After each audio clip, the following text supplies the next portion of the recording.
Alors bonjour. Donc, troisième jour de notre retraite de carême. Alors aujourd'hui, nous allons répondre à la question, comment devient-on un disciple de Jésus selon l'évangile de Saint Jean? Alors, on peut s'attendre à une réponse très intéressante parce que Jean se présente lui-même comme le disciple bien-aimé. Donc, un peu comme je dirais, le parfait modèle du disciple de Jésus. Alors, il sait de quoi il parle quand on parle d'être disciple. Alors, quand on pense à devenir disciple de Jésus, on pense généralement, spontanément, à ce que disent les évangiles synoptiques. Les trois autres évangiles, ce qu'ils nous disent est plus familier parce que c'est répété trois fois, dans Matthieu, dans Marc, dans Luc, et aussi parce que ces trois évangiles, ce sont les évangiles qu'on lit en continu les dimanches à la messe. On a toute une année consacrée à l'évangile de Matthieu, toute une année consacrée à l'évangile de Marc, toute une année consacrée à l'évangile de Luc. Alors que l'évangile de Jean, quand est-ce qu'on lit l'évangile de Jean? Ben, il est un peu dispersé ici et là, à différents moments de l'une ou l'autre des trois années. Donc, on a moins une vision d'ensemble de l'évangile de Jean. Alors, ben, je vous invite à profiter de la retraite qu'on vit présentement pour lire d'un bout à l'autre, tranquillement, l'évangile de Jean. Peut-être que hier, vous avez déjà lu le chapitre 1. Je vous avais invité à lire le chapitre 1 pour voir comment Jean-Baptiste est présenté comme témoin de Jésus. Aujourd'hui, on va terminer le chapitre 1 et on va regarder le chapitre 2. Alors, je vous invite à lire, peut-être intégralement, ce deuxième chapitre de Saint Jean. Alors donc, que disent les évangiles synoptiques par rapport à devenir disciple? On se souvient, Jésus appelle les disciples et il leur dit, venez à ma suite et je ferai de vous des pêcheurs d'hommes. Alors, il prend l'initiative, il les appelle en vue de leur confier une mission. Et un peu plus tard, et on dit, alors laissant tout, ils le suivirent. Et un peu plus tard, Jésus va dire ça, celui qui veut être mon disciple, qu'il renonce à lui-même, qu'il prenne sa croix et qu'il me suive. Ça, c'est des paroles qui nous sont assez familières. Être disciple, c'est renoncer à tout pour suivre Jésus. Mais dans l'évangile de Jean, il n'est pas question de cela du tout. Les choses se passent de manière complètement différente et presque à l'opposé. C'est complémentaire, évidemment, ça ne s'oppose pas, mais c'est vraiment très différent. Donc, à la fin du premier chapitre, Jean va raconter sa propre expérience, comment il est devenu un disciple de Jésus. Alors, vous vous souvenez de ça? Jean et André sont avec Jean-Baptiste. Et là, Jean-Baptiste pointe Jésus. Il dit, voici l'agneau de Dieu. Et là, André et Jean vont se mettre à suivre Jésus. Alors déjà, c'est une première différence. C'est eux qui vont vers Jésus. Et là, Jésus se retourne et il leur demande, que cherchez-vous? Vous voyez, deuxième différence, ce n'est pas Jésus qui les interpelle directement, mais il les ramène à eux-mêmes, à leur propre désir, à leur désir le plus profond. On dirait, dans un langage moderne, on dirait, il les ramène à leur quête spirituelle. Donc, il n'est pas d'abord question de renoncer à soi, mais au contraire, d'être fidèle à soi. C'est beau, hein? Donc, ce n'est pas d'abord un renoncement, un disciple, c'est d'abord au contraire être fidèle à soi, être fidèle à ce qu'il y a de plus grand en nous, de plus profond, de plus intime, et découvrir que Jésus il vient pour combler cette attente intérieure la plus profonde, notre désir d'être aimé. Et qu'est-ce que les disciples vont répondre à cette question, que cherchez-vous?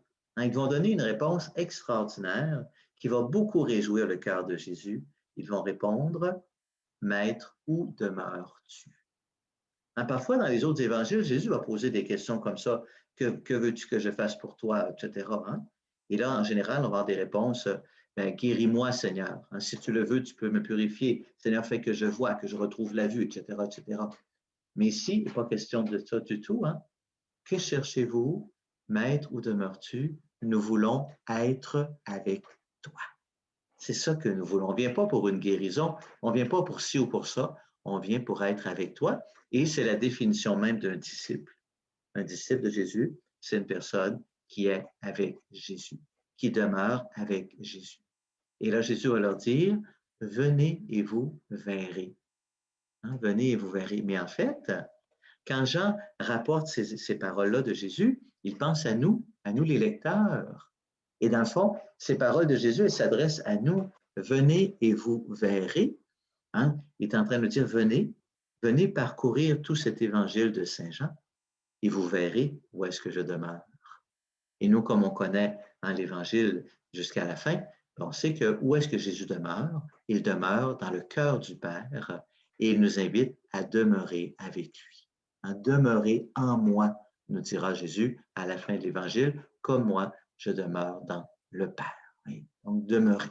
Donc, être disciple, c'est se laisser retrouver ce que de plus intime, le désir le plus intime en nous, laisser Jésus venir le combler et demeurer là avec Jésus. Alors ça, il ne faut jamais perdre ça de vue. Ensuite, on arrive au chapitre 2e, et là, avec ses disciples, Jésus va vivre deux événements très importants, qui sont deux événements paraboles, deux événements enseignements.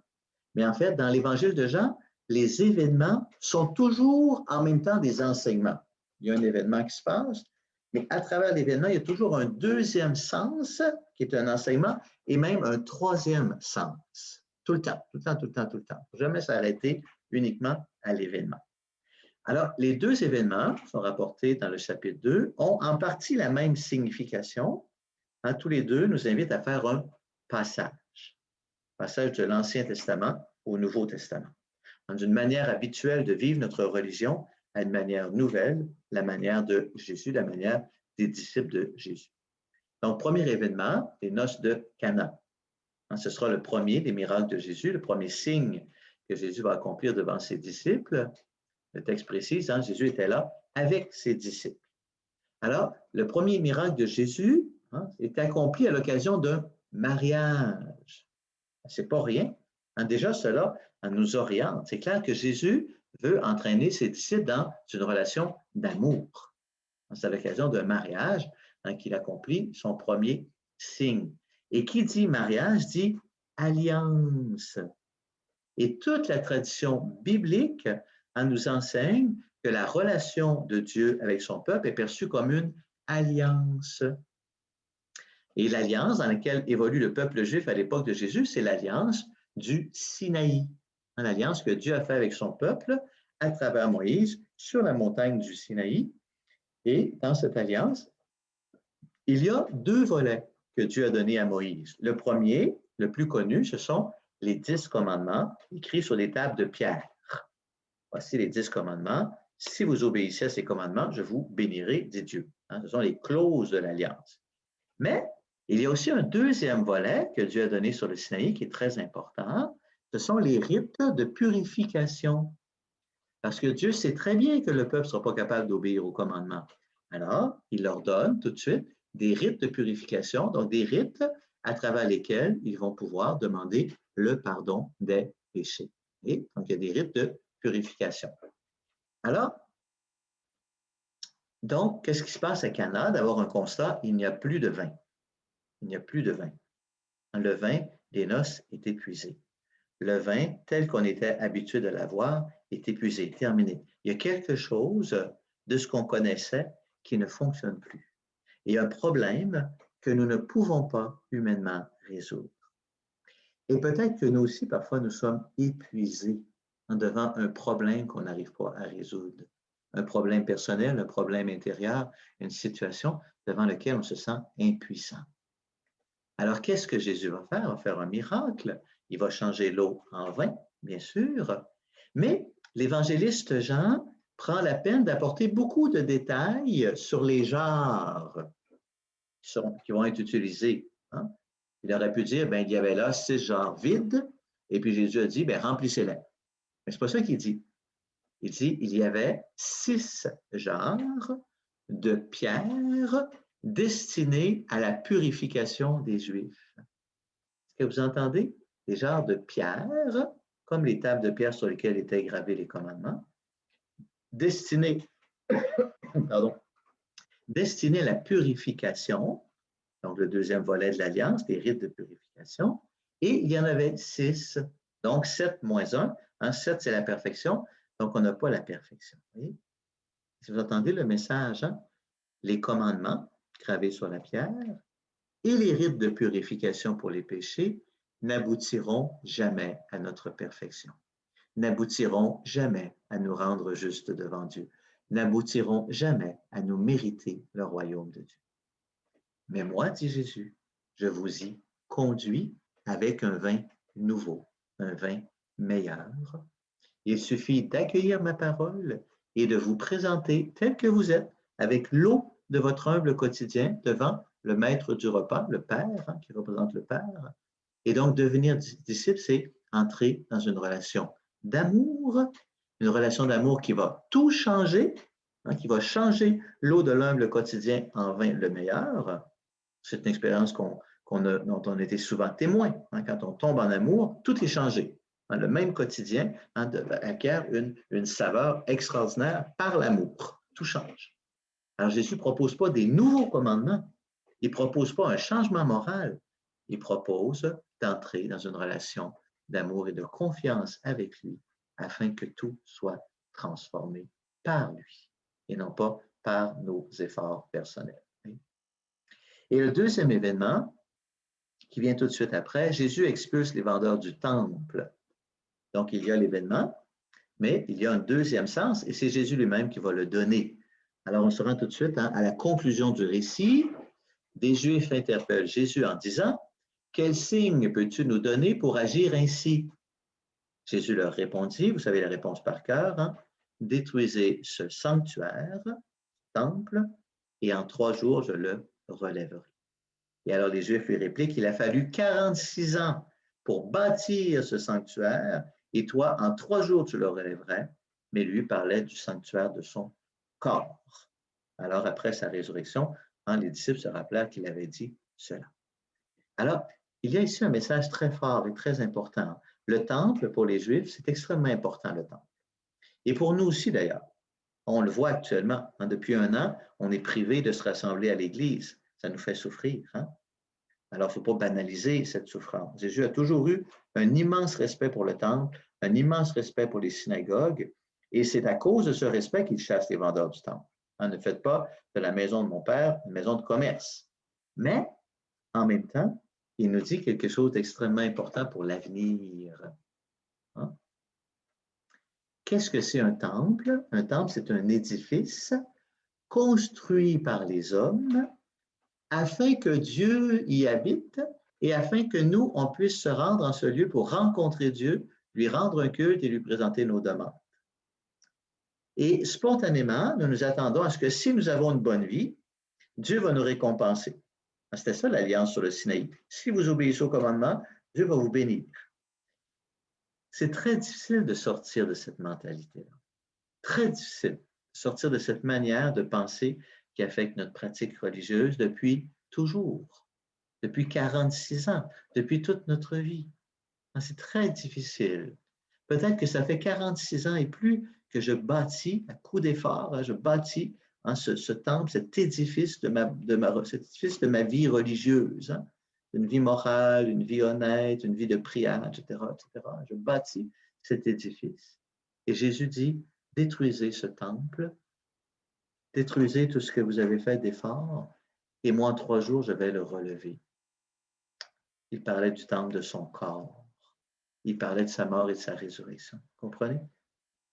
Hein, Jésus dit, dans le monde nouveau que je suis en train d'inaugurer, mes disciples ne vont pas d'abord me rencontrer dans un temple de pierre construit de main d'homme. Ils ne vont pas non plus me rencontrer d'abord en édifiant leur propre édifice avec leurs efforts, hein, humains. Mais c'est moi qui va être le lieu de la rencontre avec Dieu. Moi, dit Jésus. Ma vie, mon propre corps. Moi, je suis le nouveau temple. Et dans leur relation avec Dieu, mes disciples ne vont pas chercher à obtenir des récompenses pour leurs bonnes actions, mais ils vont désirer me ressembler. Et donc, ils ne vont pas offrir des sacrifices au temple, mais ils vont, comme moi, s'offrir eux-mêmes en sacrifice d'amour au Père. Offrir leur vie en sacrifice d'amour au Père afin que leur vie soit transformée. Un des beaux exemples de ça, c'est le fameux acte d'offrande à l'amour miséricordieux de la petite Thérèse, de l'enfant Jésus, elle s'offre. Et Saint Paul qui dit dans les cours romains, je vous exhorte, mes frères, à vous offrir vous-même en sacrifice vivant, saint, agréable à Dieu, ce sera là votre culte spirituel. Alors, donc on arrête ici. Je vous invite à relire la fin du chapitre 1, tout le chapitre 2, et vous pouvez aussi lire le chapitre 3 de l'Évangile de Jean, avec la célèbre rencontre avec Nicodème, et ce sera encore dans le même esprit, vous allez voir comment Jésus invite aussi Nicodème à faire ce passage à une manière nouvelle de vivre sa religion en étant attaché à lui, par cette renaissance. Vous voyez? Et demain, nous reprendrons à partir du chapitre 4. Voilà. Alors, je vous aime, je vous accompagne de ma bénédiction, spécialement en ce temps de retraite, au nom du Père, du Fils et du Saint-Esprit. Amen.